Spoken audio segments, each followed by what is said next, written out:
The goal of the MLS is always to provide a complete, accurate, and timely data set. Because of that, we have the MLS rules and regs, which are based on industry best practices and pursuing the most complete and accurate data set to give our members the best tool available. Listing procedures. All listings that will be entered onto the MLS have to be entered within 48 hours. You can find that in Rules and Regs Section 1. Office exclusive listings must be entered into the MLS within 1 business day of any public marketing. Public marketing includes flyers, yard signs, social media posts, etc. This is paragraph 6 from TXR 1101, the Residential Real Estate Listing Agreement. This is the section that talks about what will be done with the listing and if it'll be entered into the multiple listing service. If you jump down to 6A2, you can see that broker will not file this listing with any multiple listing services or other listing service, but make sure they look at the whole paragraph. At the very bottom, you have seller further acknowledges and understands that if this option is checked and the property is publicly marketed by anyone, including by the seller, MLS rules require the broker file this listing with the MLS within 1 business day. Because of those two rules, we currently don't allow any entry-only listings. Some people call them entered after sale listings. Those are listings that are entered into the MLS only for comparable purposes and not entered as part of cooperation with other brokers. A big one on the MLS is inaccurate information. Rules and Regs 1.2.0 requires the MLS participants submit accurate listing data and they're required to correct any known errors. The most common issues we see with this is the parcel ID has to match the geocode in Central Appraisal District. The seller name has to be the full name of the seller. You can't put owner of record, CAD, anything like that, but there's 2 exceptions to that rule. The first is if the seller's name is not public information. If they're law enforcement, sometimes politicians, they can redact that information from public records. In that case, you can put private seller, but make sure you contact MLS first. That way MLS Compliance knows what's going on if someone reports it as a violation. The next is if the seller's name's just too long to fit in the field. You can enter C remarks and enter the correct seller information in confidential remarks. If you're going to do this, just be very careful to actually enter it later on. The seller name is very important to put in because that's what buyer's agents are going to be using when they're writing offers to help buy the house. The next issue we see commonly is a selling agent. Remember that the selling agent is the agent who represented the buyer. This is similar to how TREC uses the terminology on the 1-to-4 contract. So if the buyer's representative is not a member of the MLS, you can use code 9999 for non-member. Very important one is compensation on the MLS.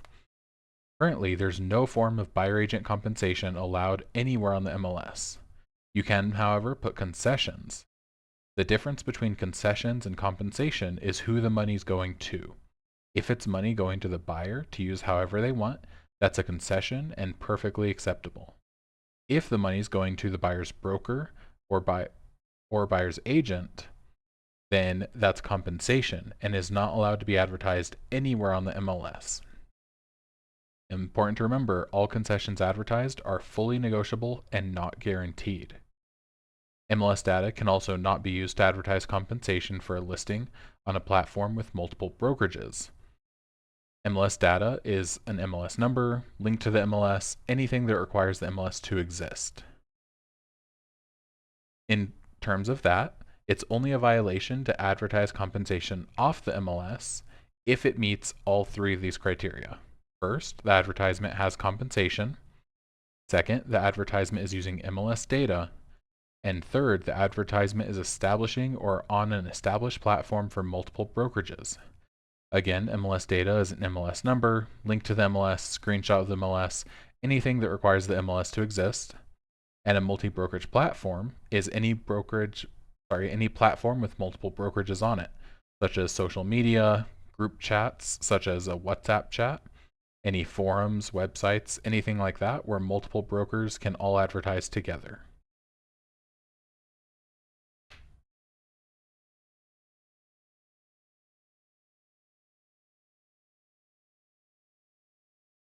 Next, we have some rules about media. All listings have to have a minimum number of photos within 7 days of entry, according to Rules and Regs 1.2. Residential resale has to have 6 different photos. Residential new home has to have 3 different photos. Residential lease or rental needs 6 photos. Multifamily needs 6 photos. Land needs 3 photos. And commercial needs 6 photos. The primary photo of the listing is the listing used as the thumbnail both on the MLS and any public search portals. So the primary photo needs to be the front of the street front of the property is recognizable from the street, except for the following. For residential new homes, it can be an artist rendition, floor plan, or photo of the model home. For land, it can be an aerial, plat map, or survey. And for commercial, it needs to be a front elevation or an aerial view. The following are allowed in any MLS media, so photos, videos, any media on the MLS. We can't have people, watermarks, agent, broker, or builder information. That is the most common issue we see. Real estate signs, so for sale, for lease, any kind of real estate sign. Very important, again, compensation information, or any advertising for a broker, person, anything like that. Media should be limited to description of the property itself and what makes that property great. It shouldn't be an advertisement for the brokerage. Please do not use any photos, video, or any other media you don't have permission to use from the photographer or the creator of that media. Also, members cannot advertise listings from any other brokerage without having written consent from the listing broker. The rule is very specific on that it needs to be from the listing broker, not the listing agent. Certain information in publicly viewable fields is also restricted by MLS rules and regs. So publicly viewable fields are public remarks, photos, videos, anything being sent out for the public is a public viewable field. We can't have any contact information, including names, phone numbers, or email addresses, any links, web addresses, or URLs, promotions for a builder, lender, agent, or broker, calling instructions that request or suggest calling the listing agent, and very important, showing instructions, security codes, lockbox or alarm information, or vacancy status of the property.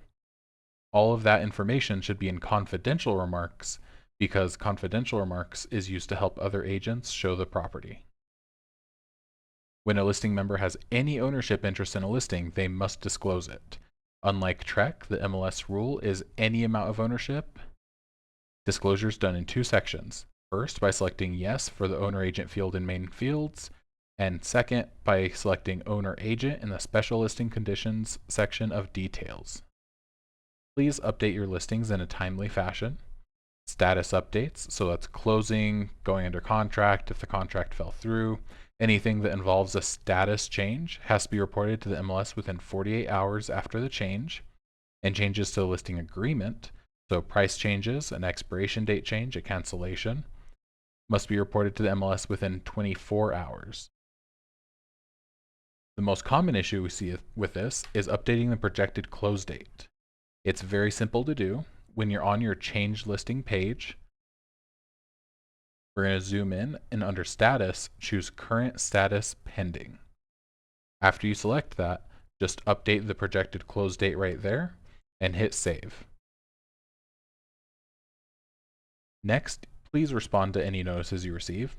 MLS participants must respond in writing to violation notices within 2 days of receiving the notice. Always make sure your email address with GetBar is up to date. That way you can make sure all notices are being sent to the correct email address. Finally, please do not share your MLS credentials. Sharing your MLS credentials is strictly prohibited according to the terms of use for the software itself. So violations of this rule can result in termination of your MLS membership. If you have an assistant that needs access to your listings, contact membership and they can register your assistant the correct way. Next is written buyer agreements. Before touring a home, buyer's agents must have a signed written buyer agreement, which includes the following. First, a specific and conspicuous disclosure of the amount or rate of compensation the participant will receive, or how this amount of compensation will be determined, to the extent that the participant will receive compensation from any source. 2, the amount of compensation in a manner that's objectively ascertainable and not open-ended. 3, a term that prohibits the participant from receiving compensation for brokerage services from any source that exceeds the amount or rate agreed to in the agreement with the buyer. And 4, a conspicuous statement that broker fees and commissions are not set by law and are fully negotiable. Luckily, Texas Realtors provides TXR 1501 and TXR 1507, which meet all 4 of these criteria. So as long as you're using one of those, then you can just use those forms and not worry about the specifics that we just listed out. If you're licensed in only Texas, make sure you're not practicing real estate in a different state. Practicing real estate in New Mexico without a license is a 4th-degree felony, a $5,000 fine, and up to 18 months imprisonment. So very important to talk with your broker and see what you can and cannot do across the state.